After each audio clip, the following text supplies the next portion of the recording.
in our assessment, we hit what we intended to hit with good effects. Again, the objective here was to disrupt and degrade Houthi capabilities to conduct attacks. And we believe that overall, in terms of the scope and the number of strikes that we took, we have degraded their ability to attack.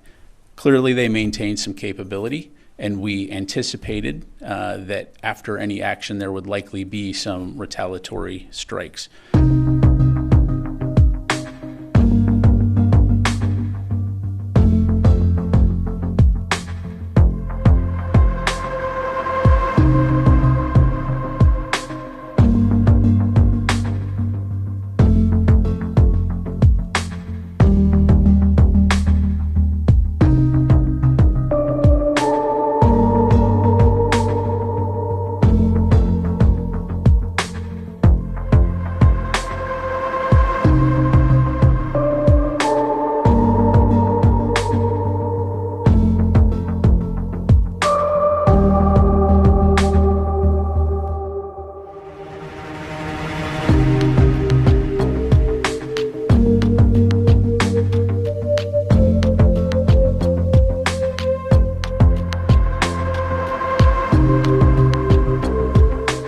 انتصارا لمظلومية الشعب الفلسطيني ودعما وإسنادا لصمود إخواننا في قطاع غزة، وفي إطار الرد على العدوان الأمريكي البريطاني على بلدنا، نفذت القوات البحرية في القوات المسلحة اليمنية عملية استهداف لسفينة جينكو بيكاردي الأمريكية في خليج عدن بعدد من الصواريخ البحرية المناسبة، وكانت الإصابة دقيقة ومباشرة بفضل الله.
The Houthis need to ask themselves, how much of their capability do they want degraded and disrupted in light of these illegal, reckless, and dangerous attacks?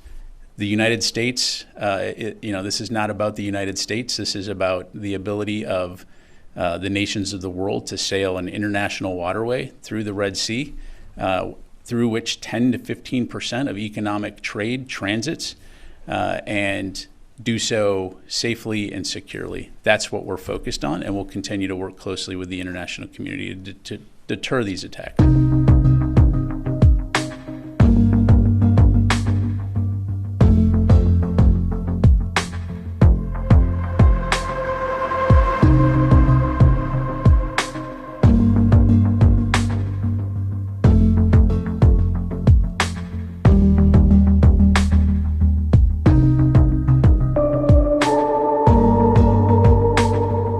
إن القوات المسلحة اليمنية لن تتردد في استهداف كافة مصادر التهديد في البحرين العربي والأحمر ضمن حق الدفاع المشروع عن اليمن العزيز، واستمرارا في دعم الشعب الفلسطيني المظلوم.